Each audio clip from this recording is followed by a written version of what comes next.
Hello दोस्तों, स्वागत है एक बार पुनः आप सभी का हमारे अपने YouTube channel Shiv coaching classes पर। दोस्तों आज के इस वीडियो में हम देखेंगे द्विजगत वर्गीकरण। ठीक है, देखिए हमारा आज चैप्टर 2 स्टार्ट हो रहा है। देखिए क्लास 11 बायोलॉजी। देखिए द्विजगत वर्गीकरण जो है ये पहला टॉपिक है। देखिए सबसे पहले यदि बात की जब वर्गीकरण की तो चूंकि सबसे पहले द्विजगत वर्गीकरण ही आया। ठीक है, देखिए द्विजगत वर्गीकरण की यदि हम बात करें या इसको हम क्या बोलते हैं, टू किंगडम क्लासिफिकेशन। देखिए द्विजगत वर्गीकरण जो होता है इसको सबसे पहले जो है, देखिए इस वर्गीकरण को सबसे पहले कैरोलस लिनियस ने दिया। ठीक है, तो इस वर्गीकरण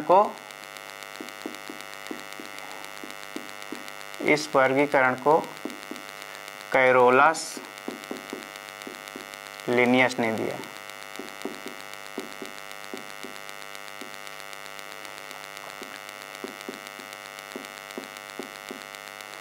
ठीक है, देखिए इस वर्गीकरण को किसने दिया, कैरोलस लिनियस ने दिया। और उनकी एक बुक है, कौन सी, देखिए उन्होंने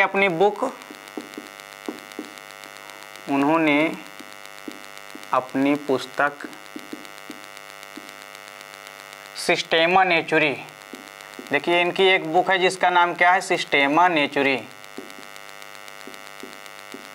तो देखिए जो वर्गीकरण है बेसिकली द्विजगत वर्गीकरण, इस जगत को कैरोलस लिनियस ने दिया और इन्होंने अपनी पुस्तक सिस्टेमा नेचुरी में, देखिए क्या है, सिस्टेमा नेचुरी में संपूर्ण जीवधारियों को, देखिए जितने भी जीवधारी थे संपूर्ण जीवधारियों को दो जगत में क्या किया, विभाजित किया, दो जगत में विभाजित किया।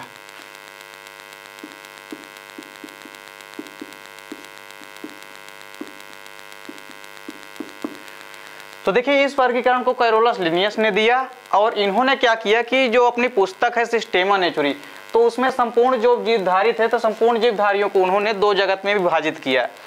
और देखिए दो जगत में विभाजित किया और वो दो जगत कौन कौन से थे, तो देखिए पहला जो जगत है वो क्या है, पादप जगत। कौन सा जगत है, पादप जगत। और दूसरा जो जगत है वो कौन सा है, जंतु जगत।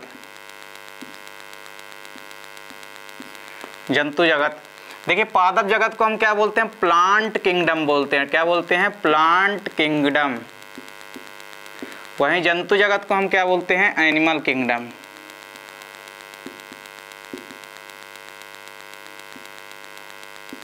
तो देखिए प्लांट किंगडम और एनिमल किंगडम, तो इन्होंने दो जगतों में विभाजित किया संपूर्ण जीवधारियों को।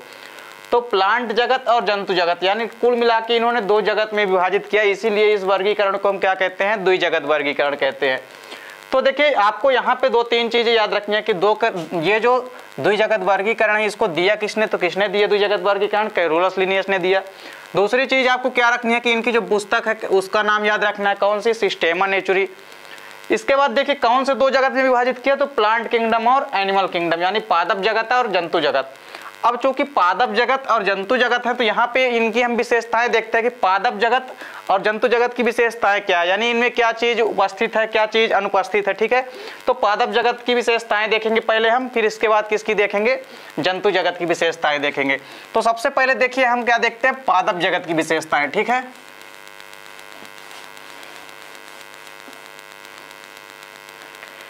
तो देखिए यहाँ पे हम पहले देखते हैं क्या, पादप जगत की विशेषताएं।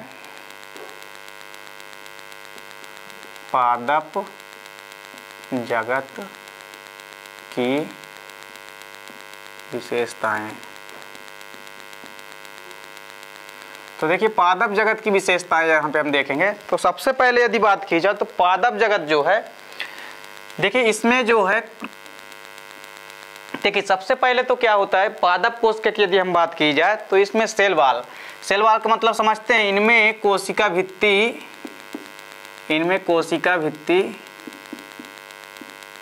उपस्थित होती है।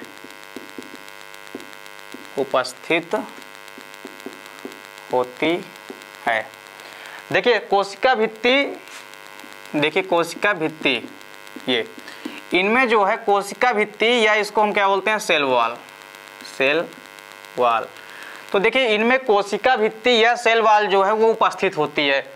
तो पादप जगत की ये महत्वपूर्ण विशेषता है पहली कि इनमें कोशिका भित्ति या सेल वाल जो है वो प्रेजेंट या उपस्थित होती हैं।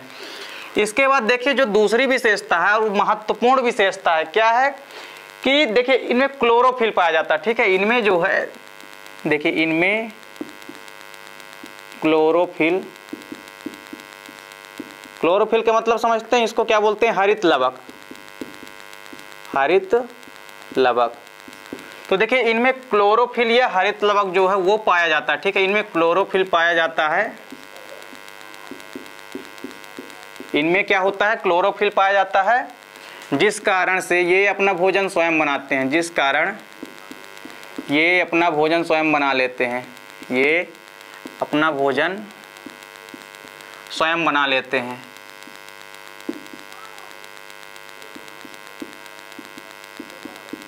तो देखिए इनमें क्लोरोफिल पाया जाता है, जिस कारण से ये अपना भोजन स्वयं बना लेते हैं। अर्थात ये कैसे होते हैं, स्वपोषी होते हैं या ऑटोट्रॉपिक होते हैं, अर्थात ये स्वपोषी होते हैं। और स्वपोषी कौन होते हैं, जो अपना भोजन स्वयं बनाते हैं, अर्थात ये क्या होते हैं, स्वपोषी या ऑटोट्रॉपिक होते हैं।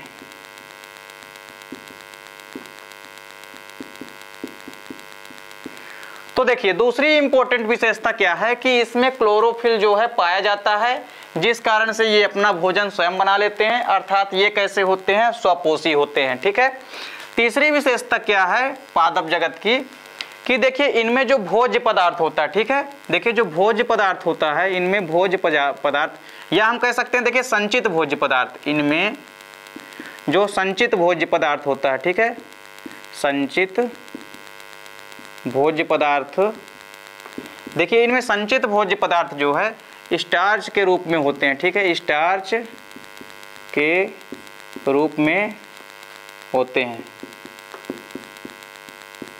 तो इनमें संचित भोज्य पदार्थ जो है वो किसके रूप में होते हैं, स्टार्च के फॉर्म में होते हैं, स्टार्च के फॉर्म में या स्टार्च के रूप में होते हैं। देखिए चौथी इंपॉर्टेंट विशेषता क्या है, ये तो हो गई तीसरी। चौथी इंपॉर्टेंट विशेषता क्या है कि देखिए इनमें पेशियों, ठीक है, इनमें पेशियों, उत्सर्जन तंत्र तथा साथ ही साथ तंत्रिका तंत्र का क्या होता है, तंत्रिका तंत्र का अभाव होता है, तंत्रिका तंत्र का अभाव होता है। देखिए यहाँ पे चार इंपॉर्टेंट विशेषता है। पहली क्या है कि इनमें कोशिका भित्ति जो है उपस्थित होती है या सेल वॉल जो है प्रेजेंट होती है। दूसरा क्या है कि इनमें क्लोरोफिल या हरित लवक पाया जाता है, जिस कारण से ये अपना भोजन स्वयं बना लेते हैं, अर्थात ये कैसे होते हैं, स्वपोषी होते हैं। इनमें देखिए संचित जो भोज्य पदार्थ होता है वो स्टार्च के फॉर्म में होता है, ये भी इंपॉर्टेंट विशेषता है। इसके बाद चौथी विशेषता क्या कि इनमें पेशियों, उत्सर्जन तथा तंत्रिका तंत्र का क्या होता है, अभाव होता है।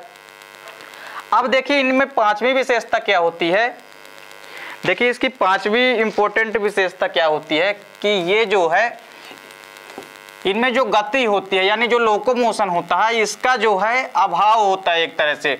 तो देखिए जो भी प्लांट किंगडम होते हैं या पादप जो आते हैं इनमें क्या होता है, गतिशीलता का अभाव होता है, यानी इनमें क्या होता है, इनमें गति नहीं होती है, ठीक है, इनमें गति नहीं होती है।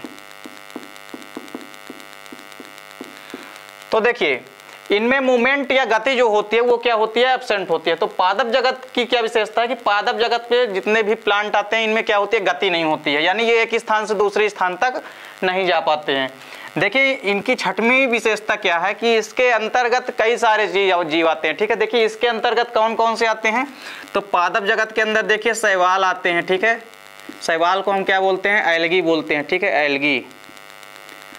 इसके बाद शैवाल आते हैं और कौन आते हैं, कवक आते हैं, ठीक है, कवक को हम क्या बोलते हैं, फंगाई बोलते हैं, क्या बोलते हैं इनको हम फंगाई बोलते हैं, ठीक है। इसके अलावा कौन आते हैं, लाइकेन आते हैं, ठीक है, लाइकेन क्या होता है, यह सहजीवी होता है, तो ये भी प्लांट किंगडम के अंतर्गत ही आता है। इसके बाद देखिए ब्रायोफाइटा जो कि विकसित जो है पादपचर है, तो देखिए ब्रायोफाइटा जो है इसको पादप जगत का उभयचर भी कहते हैं, तो ब्रायोफाइटा भी इसके अंतर्गत आते हैं प्लांट किंगडम के अंतर्गत। टेरिडोफाइटा भी आते हैं इसके अंतर्गत, टेरिडोफाइटा। तो देखिए इसके अंतर्गत शैवाल, कवक, लाइकेन, ब्रायोफाइटा, टेरिडोफाइटा आदि पादप जगत के अंतर्गत आते हैं, पादप जगत के अंतर्गत आते हैं।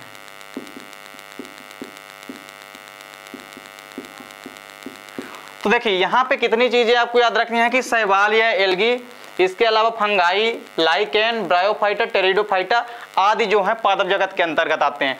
तो पादप जगत की विशेषताएं आपने देख ली यहाँ पे कि पहली विशेषता क्या है कि इनमें सेल वॉल जो है वो प्रेजेंट होती है और सेल वॉल ओवरऑल पादपों में प्रेजेंट होती है।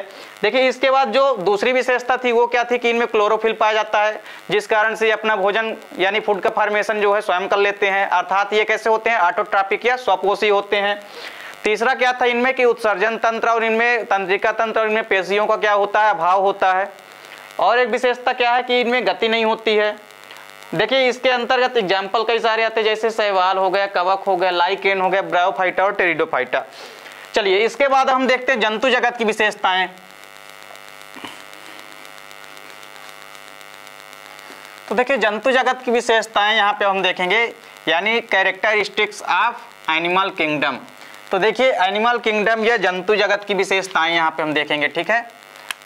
तो जंतु जगत की विशेषताएं, जंतु जगत की विशेषताएं,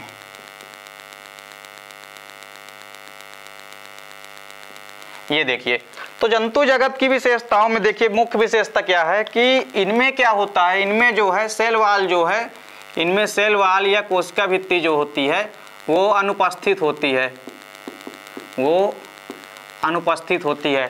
तो सेल वॉल क्या होती है, अनुपस्थित होती है, यानी कोशिका भित्ति क्या होती है, इनमें नहीं पाई जाती है। तो कोशिका भित्ति क्या होती है, इनमें एब्सेंट होती है। कोशिका भित्ति क्या होती है, अनुपस्थित होती है। जंतु जगत की विशेषता क्या कि इनमें किसी प्रकार की कोशिका भित्ति नहीं पाई जाती है। इसके बाद देखिए दूसरी विशेषता क्या है इनमें, तो दूसरी विशेषता क्या है इनकी कि इनमें क्या होता है, देखिए इनमें जो क्लोरोफिल होता है, ठीक है, इनमें क्लोरोफिल क्या होता है, यानी हरित लवक जो होता है, हरित लवक या क्लोरोफिल क्या होता है, क्लोरोफिल क्या होता है, इनमें एब्सेंट होता है, क्लोरोफिल अनुपस्थित होते हैं, अनुपस्थित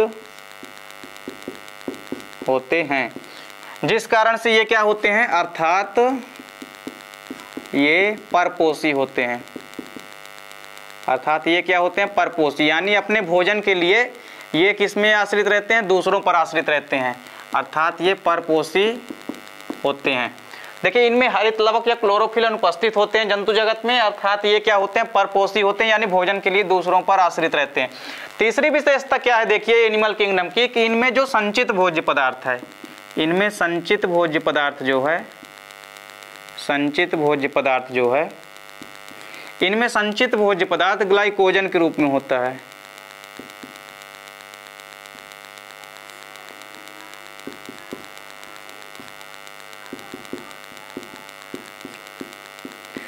तो देखिए हरित लवक इनमें अनुपस्थित होता है, अर्थात ये परपोषी होते हैं। तीसरी विशेषता क्या होगी कि संचित भोज्य पदार्थ जो है वो ग्लाइकोजन के फॉर्म में होता है, ठीक है, ये संचित भोज्य पदार्थ इनमें ग्लाइकोजन के रूप में होता है।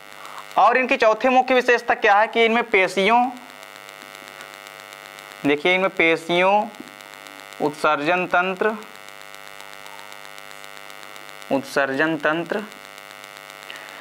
तथा साथ ही साथ तथा तंत्रिका तंत्र उपस्थित होती है, यानी इनमें वेल डेवलप्ड तंत्रिका तंत्र, उत्सर्जन तंत्र और पेशियां जो है उपस्थित होते हैं। तो इनमें पेशियां, उत्सर्जन तंत्र तथा तंत्रिका तंत्र उपस्थित होते हैं। तो ये जंतु जगत की महत्वपूर्ण विशेषता कि इनमें क्या होती है, मसल्स यानी पेशियां होती है तथा साथ ही साथ एक्सक्रीजन सिस्टम यानी उत्सर्जन तंत्र पाया जाता है तथा इनमें तंत्रिका तंत्र भी क्या होती है, उपस्थित होती है। इसके बाद देखिए पांचवी विशेषता क्या है इनकी,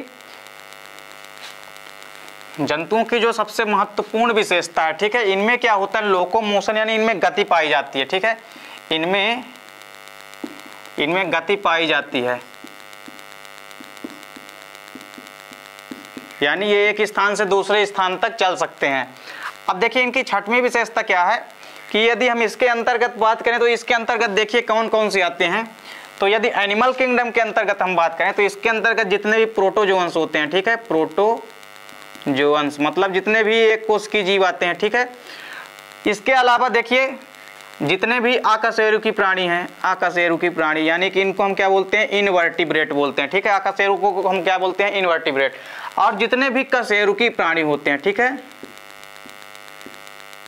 तथा कशेरुकी आते हैं इसके अंतर्गत। तो देखिए इसके अंतर्गत कौन कौन से प्राणी आते हैं, प्रोटोजोआंस तथा अकशेरुकी एवं जितने भी कशेरुकी प्राणी हैं वो सभी जंतु जगत के अंतर्गत आते हैं। तो यहाँ पे उम्मीद करता हूँ कि पादप जगत की विशेषताएं और जंतु जगत की विशेषताएं जो है वो आपको समझ में आ गई होगी। तो दोस्तों आज के लिए बस इतना ही। उम्मीद करता हूँ वीडियो पसंद आई होगी। दोस्तों वीडियो पसंद आए तो लाइक और कमेंट कीजिए। मिलते हैं दोस्तों नेक्स्ट वीडियो में, तब तक के लिए जय हिंद, वंदे मातरम।